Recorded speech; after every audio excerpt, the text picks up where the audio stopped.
ஈரப்பொருள் 22% இருக்கும்போது மத்திய அரசு கொள்முதல் பண்ண மாட்டேங்கிறாங்க, விவசாயத்துக்கு துரோகம் பண்றாங்கன்னு சொல்லி தொடர்ந்து திமுக குற்றச்சாட்டு ஆர்ப்பாட்டம் பண்ண போறாங்க. ஆனா மத்திய சார்பு 22% வெளில கொள்முதல் பண்ணா உடனே அதை அரைச்சு அரிசியா மாற்றணும், இல்லடா வீணா போயிடும், இதுக்கு மாநிலத்தான் பொறுப்பேற்கணும் அவங்க தரப்புல சொல்றாங்க. எப்படி சார்? இல்ல இதுல உங்களுக்கு தெரியும், இந்த ஆண்டு நல்ல விளைச்சல் இருந்துச்சு. நமக்கு தெரிந்து மழை காலங்கள்ல இந்த அறுவடை பாதிக்குது. அதனால மத்திய அரசாங்கம் மனது வைத்து விவசாயிகள் கஷ்டத்தை உணர்ந்து கொண்டு 22% ஈரப்பதம் அவர்கள் ஏற்றுக்கொள்ள வேண்டும். அதுதான் மத்திய அரசு இந்த மாதிரி நேரங்கள்ல வருஷம் நடக்கிறது இல்லை. இது மாதிரி சில வருடங்கள்ல நடக்கும் பொழுது அதை மத்திய அரசு விவசாயிகளின் நலன் கருதி, இதுல எந்த அரசாங்கம் தமிழ்நாட்டில் இருக்கு இல்ல மாநிலங்கள்ல இருக்குங்கிறத தாண்டி விவசாயிகள் நலன் கருதி அதை ஏற்றுக்கொள்வதுதான் நன்றாக இருக்கும் என்று நினைக்கிறேன். 22% ஈரப்பதத்தை விவசாயிகள் கோரிக்கை, அது தமிழ்நாடு அரசாங்கம் வைக்கிற கோரிக்கை இல்லை, அது திமுகவுடைய கோரிக்கை இல்லை, விவசாயிகளின் கோரிக்கை. அதை மத்திய அரசாங்கம் நிறைவேற்ற வேண்டும். கோவை மட்டுமே மெட்ரோ ரயில் திட்டம் தொடர்ந்து புறக்கணிக்கப்படுகிறது, மத்திய அரசு வேண்டுமென்றே புறக்கணிக்கிறாங்க. நானும் அதை ஊடகங்கள்ல திமுகவை சேர்ந்தவர்கள் பேசுவது, பாஜகவை சேர்ந்தவர்கள் பதில் சொல்வது, இன்னும் சிரிப்பா சில பேர் சொல்றாங்க எடப்பாடி ஆட்சிக்கு வந்தா அதை நடத்துவோம்னு சொல்றது ரொம்ப அது கண்டனத்துக்குரியது. மக்களின் தேவை, கோயம்புத்தூர்ல மெட்ரோ ரயில் திட்டம் வேணும், மதுரையில மெட்ரோ ரயில் திட்டம் வேணும்னு அரசாங்கம் கேட்கிறப்ப அதனுடைய மத்திய அரசு ஒன்றும் உதவி செய்யணும். இல்ல நாங்க இந்த ஆட்சி வந்தா செய்வோம்னு சொல்றது ஒரு காழ்ப்புணர்ச்சியோடு அணுகுவது போல இருக்கு. உறுதியாக தமிழ்நாட்டில் இப்ப வளர்ச்சி கருதி இந்தியா முழுவதும் இப்ப போக்குவரத்து நெரிசல், அன்னைக்கு கூட தொலைக்காட்சியில பார்த்தீங்கன்னா 15 வினாடிக்கு ஒரு கார் விற்கிதுங்கிற அளவுக்கு செய்திகளை ஊடகங்கள்ல தான் பார்த்தேன். அதனால இப்ப போக்குவரத்து நெரிசல், மக்கள் தொகை இதெல்லாம் கணக்கில் கொண்டு இது போல வளர்ந்த மாநகரங்கள்ல இப்பயே அதுக்கான பிளான் பண்ணி மெட்ரோலாம் வந்துச்சுன்னா போக்குவரத்து நெரிசலை தவிர்ப்பதற்கு உதவியாக இருக்கும் என்பதுதான் எங்களது கருத்து. தமிழ்நாட்டில் பள்ளி செல்லக்கூடிய மாணவி கல்வியை நிறைய கொலை நடந்துட்டு இருக்கு.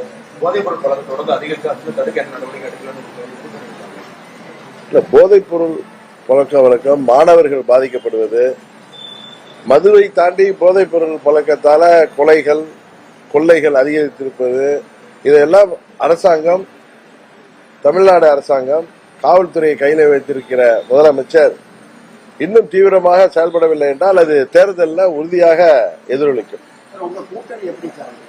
எங்க கூட்டணி உங்களுக்கு அமைந்தவுடன் நான் சொல்லிக் சொல்றேன்.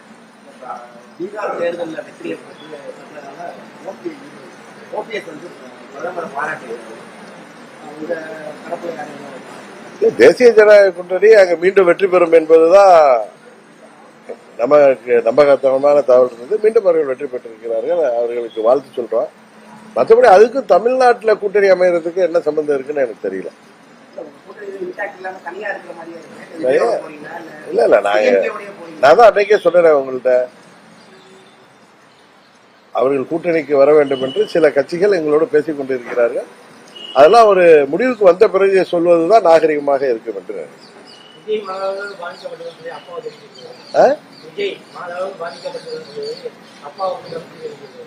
அது அவருடைய கருத்து. இன்னொன்னு ஒன்று மட்டும் தெரியுது, திமுகவினருக்கு தாவேக்கான்னா கொஞ்சம் ஏதோ ஒரு உறுத்தல் இருக்குங்கிறது மாத்திரம் அவர்களது பேச்சில இருந்து தெரியும்.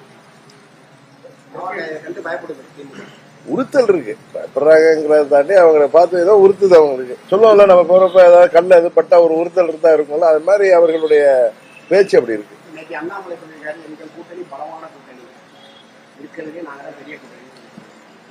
தேர்தல் முடிவு வந்தது தெரிய போகுது.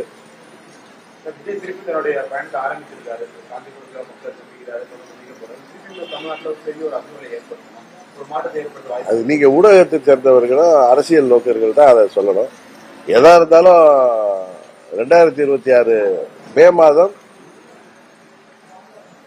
யார் வெற்றி பெறுவார்கள் என்பதை தமிழ்நாட்டு மக்கள் தீர்மானிக்கிறார்.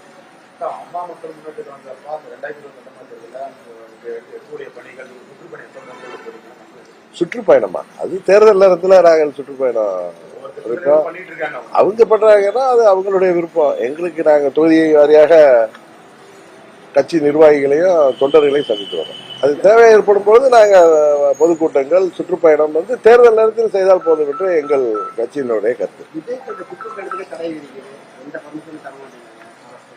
இல்ல ப்ராப்பரா நீதிமன்றம் தான் ப்ராப்பரா இதெல்லாம் வகுத்து கொடுத்துருக்காங்களா, அதனால அதன்படி அதை ஃபாலோ பண்ணா நிச்சயம் அனுமதி கொடுத்துதான் ஆவாங்க சார். லஞ்சம் வாங்குறது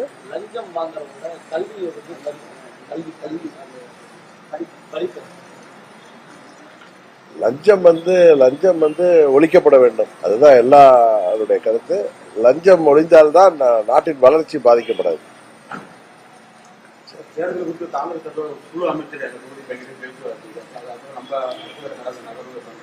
அது உரிய நேரம் வரப்ப நான் உங்களுக்கு தெரியப்படுத்துறேன். அதுக்கான செய்திகள்லாம் வெளிவரும். இல்ல, எங்களை பொறுத்தவரை நாங்கள் இந்த முறை அம்மா மக்கள் முன்னேற்ற கழகம் இடம்பெறுகிற கூட்டணி உறுதியாக வெற்றி கூட்டணியாக இருக்கும் என்பதுதான் எங்களுக்கு.